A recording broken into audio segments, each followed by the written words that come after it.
Hi, this is Joe Kwan, the Connection Counselor. Have you ever been in the middle of a conversation when someone either wanders in or someone who's in the conversation says something and it's like the whole thing comes to a screeching halt and everyone's like, wait a second, what has that got to do with anything? Or even worse, have you ever tried to come into a conversation and you're that person and everyone looks at you like you've just grown a third eye? Well, in today's episode of the Charisma Chronicles, we're going to teach you the principles behind why that happens, and more importantly, what you can do to have a better flow to your conversation so you can have better results.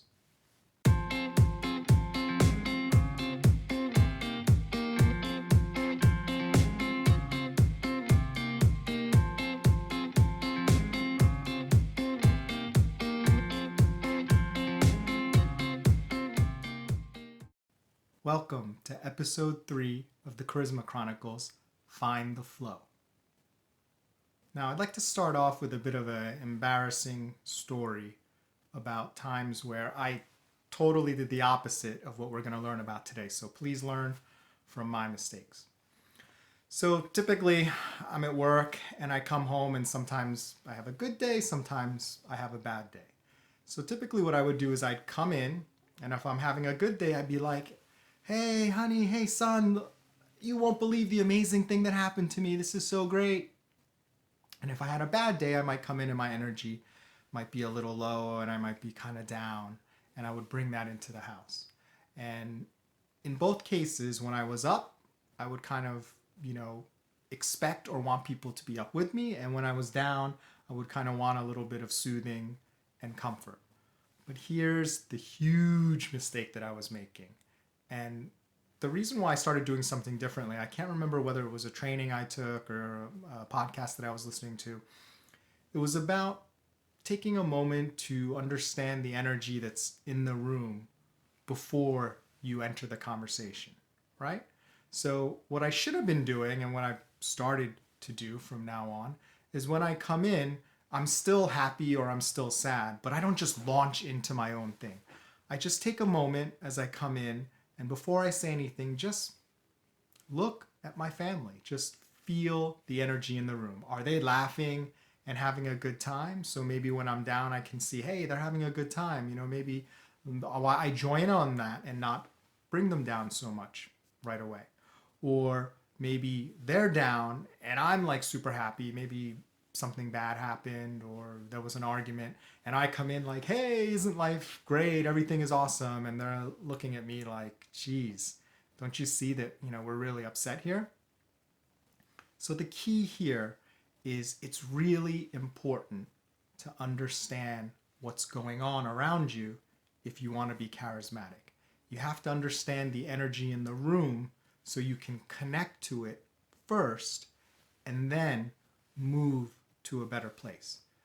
Again, the key definition that we're always working on in our charisma work is charisma is the ability to sense and ultimately deliver exactly what is needed from an emotional perspective in a given moment, right? So you really have to be able to sense what's going on emotionally so you can connect before you can deliver to go to a better place. So that's the key. So what does that mean in terms of how we move about life? Well, one of the first concepts you have to be aware of is your ability to sort of control your own emotional center or your emotional core, right? People are learning a lot about these days about self-awareness and emotional quotient and emotional intelligence.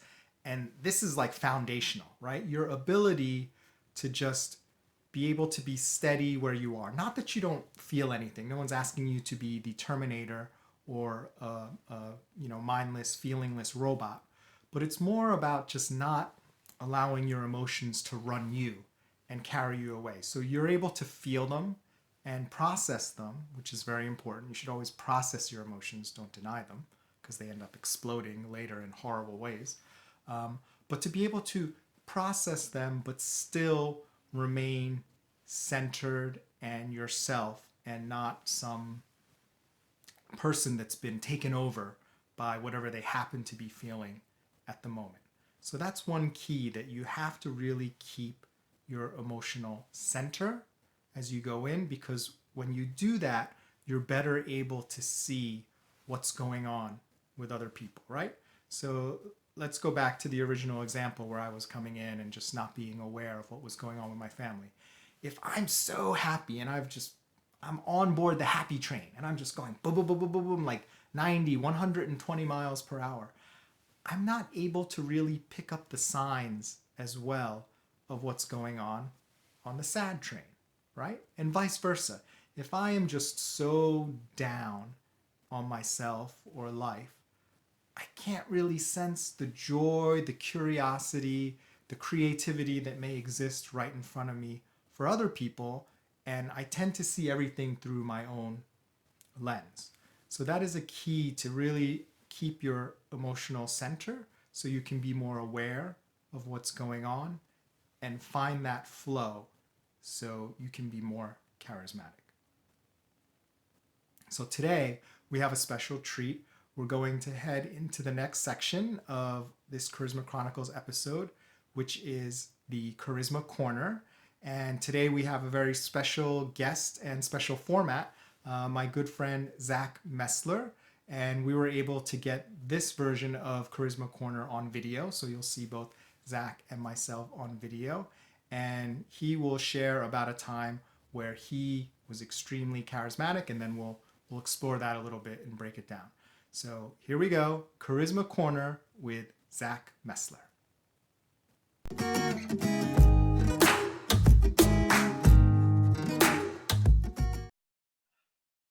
Hi, this is Joe Kwan, the Connection Counselor. Welcome to another episode of Charisma Corner. I have a very special guest with us today. His name is Zack Messler, a good friend and colleague of mine that I met through LinkedIn, and also we spent some quality time at NLV in Atlanta. Zack, welcome. Let our audience know a little bit about who you are and what it is you do. Sure. Hi, Joe. It's great to be here. Thanks for having me. So you're right. My name is Zack Messler. I'm the messaging guy. So I help entrepreneurs and businesses, small businesses, know what to say and how to say it so they make a bigger impact on the world and their wallets. I spent 20 years in product marketing for tech, which is really a translation role. And now I'm helping small businesses and entrepreneurs. It's super fun. Great. I love that part of your tagline, what to say and how to say it. It's so simple and powerful. I love that. Thanks. So it better be, right? That would be ironic, right? You have this rambling message in your, intro, your tagline. I'm the guy who kind of sort of maybe sometimes. Great. So tell our audience a little bit about a time either where you felt you experienced or were very charismatic and how that helped, or a time where you witnessed that in someone else and what that felt like. Sure. So I think back to the best talk I've ever given. So I was product marketing guy for a big, growing tech company. And it was at sales kickoff. We had probably about 300 or 400 salespeople in the audience, the entire executive team, the entire marketing team, about another 50, 60 people. And I got up on stage, and let me take a step back. Any talk that I give, my goal is to get the audience right in the palm of my hand, right up front. And so I always have an attention step that people don't expect. For this particular talk, that attention step was about 20 minutes. It was really long. I had 30 minutes to speak. My attention step was 20 minutes. I just had something really simple to explain. In that 20 minutes, I got into brain science. I talked a little about what makes a story stick. And then I sang parts of 8 songs on stage. And it's at that part, I mean, I knew I had the audience, but after the fact, you could feel it. You can feel it when you're on stage and you're really humming, you can feel it.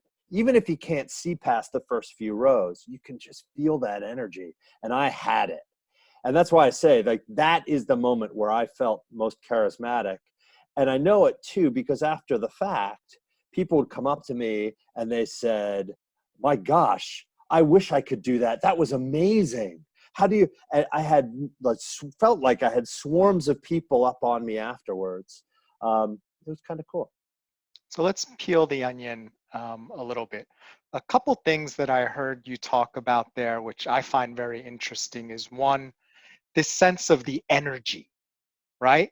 Like the Sure. sense that you could feel the energy between you and the audience. And I think that's an important aspect because charisma happens between people existing together. Like if you had done that on a stage with an empty audience, you're not charismatic. That's right. You Well, you can't, by definition, you can't be. yeah, absolutely. And the other thing that I found so fascinating about what you said is when people were like, wow, I wish I could be like you. Well, what do you think is going on that someone else who's not you, right? Obviously, they may be in a totally different department, right? But something about what you delivered up there is something that they want. What do you think that is? Well, part of it is people's own sense of limitations. Because I Mm, didn't do anything, I've never done anything that anybody else couldn't do. right, No one. I mean, you can do it. You can right. try it. You can do it. You can work at it and get better and better and be able to do just about anything. It's that I think that people have, everybody does. I do, you do. I think everybody has their own sense of limitations and what they think they cannot do. Now, maybe you're not willing to admit it. Maybe you're not even sure what they are, but something could come up. Like right now, if I said to you, hey Joe, I got rappelling equipment. I'm living now in Manhattan on the top of a 60-story building. We're going to rappel off the side. It's super fun. Come on, let's go. You tell me I was nuts. Yeah. Yeah. But you could do it if you wanted to. Yeah, absolutely. I mean, I am right on board with you there that, obviously there's some skill and some training involved, but the actual capacity to do a lot of these things, they're in us as human beings because we're not asking you to be a tiger or a falcon. It's a human being thing that you're doing up there on the stage. That's right. Um, and the other thing my sort of observation about what made you so charismatic is that you sort of gave people a feeling of excitement, both in what you were talking about, and maybe sometimes people expect to be a little bit bored during a presentation. So, Sure. so you delivered them something that was much out of the ordinary. So that was good. So you changed their emotional state. And the other thing, which I think is maybe even more powerful, is you kind of inspired them to see like, hey, if this guy is up there doing this and can give an unboring presentation, I can do that too. It kind of gives them a bit of hope that you've sort of given them the template to do that, although they're not trying to be you exactly, they feel that. I dig that. I'm going to turn the tables on you. I'm not going to even ask you. Yeah, sure. Do you think that in order to be charismatic, Yes. people have to be able to put themselves in your shoes? Do I think in able to be Do charismatic you do people? you think people have to picture themselves doing what you're doing, or No, try to picture themselves doing what you're doing? no, I don't think they have to. What I think has to happen is you have to become connected, right? And that connection can become like this, and they become, okay, I am you, or it can just become like, I'm with you, but so closely melded together, it's as if we're the same person. But you can still keep your own sense of individuality. When you move, I move. When they move, I move. Um, so I don't think it's So necessary. I it's mean, I really certainly think it can really help. like an energy thing more than anything else. Yeah, Yeah, absolutely. I And and dig and that. and making that state go to the better state for them. I dig So that. Zach, thank you so much for sharing that experience. I don't think I've heard that story before, so I really enjoyed it. This is Joe Kwan, the Connection Counselor. Remember, you can change your life one connection at a time.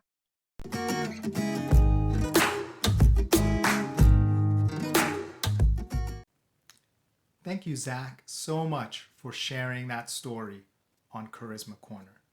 There's two things I'd like to mention about what you just shared with us that I think are relevant to our conversation here today. The first one is this idea of how what you did was able to connect with people in a way that they could see a more unlimited version of themselves, right? Through the example you gave and the way you connected with them and got them to sort of flow with you, people were able to really see that that's something that they could do as well. And it got them excited about it because you flew up to a very high point in your sort of presentation and your engagement of people, and people felt that. Maybe they had forgotten that you could feel that way. And for a lot of them, they sensed, wait a second, if this guy can do it, I can do it too. So I think that was a really special gift that you gave to people. The second thing I think that is really interesting about the story you shared about the flow that you were able to get into is you said you had, I think you said 30 minutes, and you spent the first 20 minutes, so 2/3 of your presentation, really getting people to engage and connect. And you know, it's not so much about the time. I'm not proposing that people should follow that template, but what I think is really relevant from a principle standpoint here is one of the things that made your presentation so successful was you spent 20 minutes getting people into the flow where they needed to be to really experience a great presentation and receive the information that you had to give to them in a very receptive, engaged kind of way, right? Imagine the opposite. Let's say you had just started out there and said, "Hi, my name is so and so," told a joke, sure, everyone laughs, and then boom, you go right into the material. At this point, some people may have come along, but a lot of people are still checking their phones, still wondering about what they're going to have for dinner, or I don't know, what movie they're going to see this weekend. You haven't really gotten into the flow with them yet. They are somewhere off flowing over here. You are flowing over here, and that flow hasn't met. Those two rivers haven't met yet. But by spending so much time, and the things that you did, the song and the dance, the entertaining, that's not the key. The key is that you were doing things to bring them back into the flow of where the conversation needed to be. And by doing that, you were able to have a much more effective presentation for the audience. It's not so much about you and what you were able to do.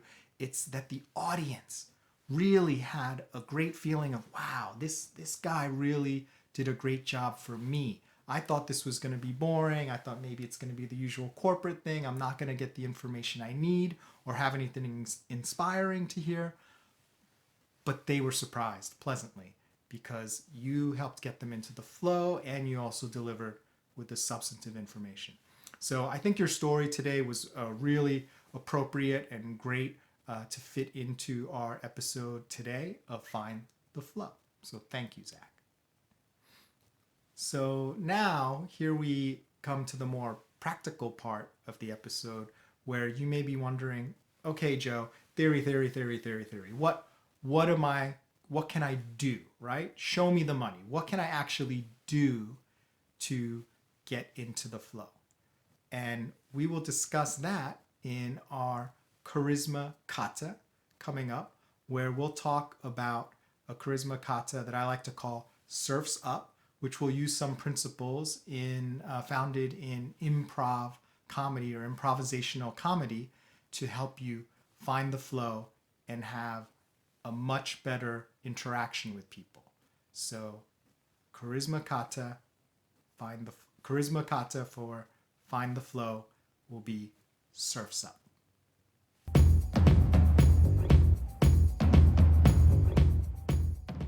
Charisma Kata number 3 surfs up. Now, the first thing I want you to understand in order to do this kata properly is imagine you are on a surfboard in the middle of the ocean. And the wave is coming in, and you want to catch the wave, and you want to go with the wave. Because when you go with the wave, it's much easier and you can go much further. But you don't have to do that. You can actually swim against the wave and you can make some progress, but you get tired and you don't go as far. And if you really want to move with the energy of nature, with the energy of the tide, it makes more sense to go with the flow. So imagine when you're in a room or you're in an interaction with someone, there's a certain energy that exists there, both in the individual and within the general area. And what we're going to emphasize in this charisma kata surfs up is what you can do to really take advantage of that and go with it as opposed to fighting it, so you can have a better interaction.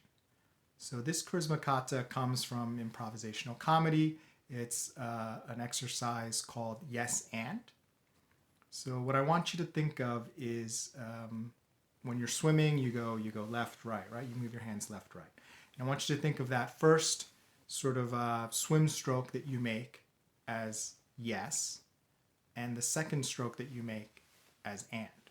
So the way it works is normally in conversation, when you're in a group, we negate each other a lot, right? Someone will say, oh, I think we should do this. And someone will say, no, that's no good because, or yeah, that might seem good, but. And that word but and that word no are really like energy killers, right? It makes people feel like this small, and it negates everything that came before it, including things that you might have said that were seemingly complimentary about what the other person was saying, their ideas or their feelings. As soon as you say no or but or however, it like destroys any sort of good feeling or good energy of anything that came before. So the concept is, when you are joining in and someone says a sentence and they say something like, well, I think we should order, I don't know, making this up, I think we should order sandwiches for lunch, right? And then you say, no, I had sandwiches yesterday, I think we should order pizza, right? So it's a silly example, but you can see how now that person has been made to feel like, well, their idea doesn't matter, your idea is more important. And it really creates this kind of oppositional energy versus a flowing energy where you're going together. So what you want to do is step one of the charisma kata surfs up is eliminate the no's, the buts, the howevers, those negating words. And you can say yes, although you don't always have to say yes. People get hung up on the word yes.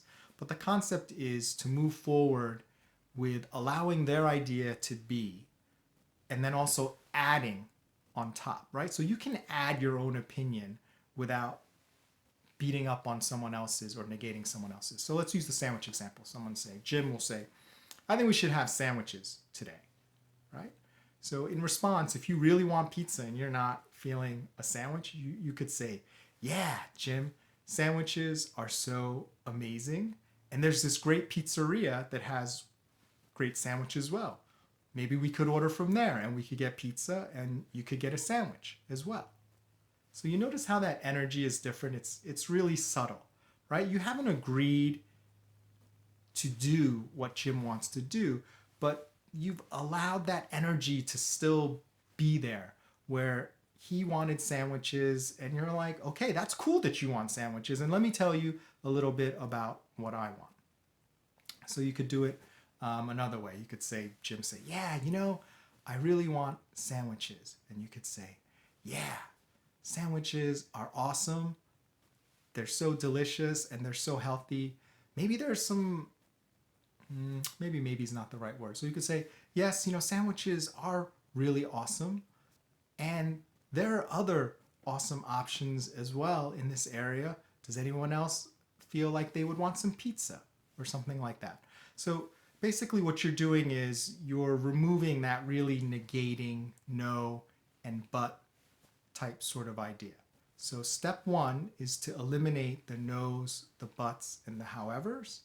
And step two is to add on your own ideas because you want to be able to move the conversation forward too.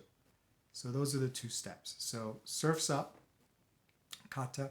Step one, eliminate the negators, the no's, the buts, the howevers. Step two, add your own ideas in a complementary way that helps advance the conversation. So if you think about that, and as this continues to go on and on, it kind of builds. So everyone now feels included. Jim feels included, you feel included. Now Mary or Jenny or Ed, if they chip in, they're also going to feel like their ideas are going to be accepted as well. They're not going to feel like, oh, geez, whatever I say, Joe's going to shoot it down because, you know, he's the pizza guy and got to have pizza, you know, can't have anything else for lunch. And they'll feel much more open. And who knows, they may suggest something like there's this brand new place that I've never heard of with some cuisine that we normally don't eat. And it's like, oh my gosh, it's my favorite cuisine. And I never would have heard of it before because everyone was sort of too reluctant to chime in because who wants to get their head chopped off when they're offering ideas? So especially in a working situation at work, this is something you can do in group meetings.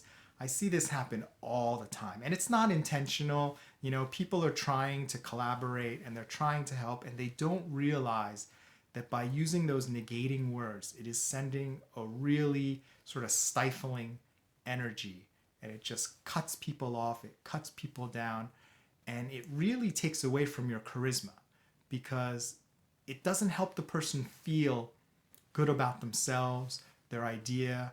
And it's not so much about making people feel good because we should make people feel good.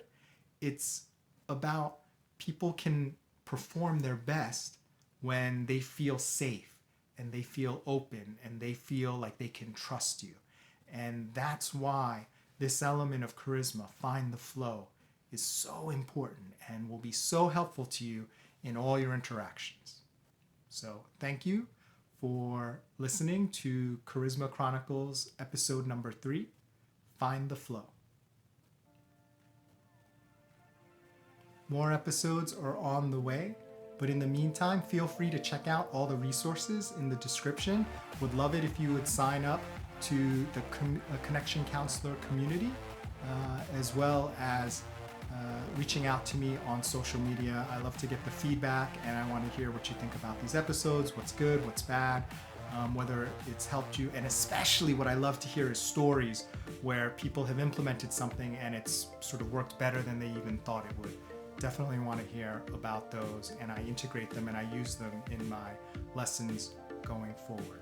And if you really, really, really love charisma and want to learn more about it, consider checking out my book, Unlock Your Charisma, which is available on Amazon and Apple Books right now. And certainly don't forget to subscribe if you want to be informed of these Charisma Chronicles episodes going forward. This is episode 3 of season 1, so many more to come for season 1. And if you click the bell or ring the bell, you will be notified, so you won't have to go looking for the episode. You'll get a notification from YouTube when the next episode is out. So thank you so much, everyone, for listening, and I look forward to seeing you next time on the Charisma Chronicles. This is Joe Kwan, the Connection Counselor. Remember, you can change your life, one connection at a time. Thank you.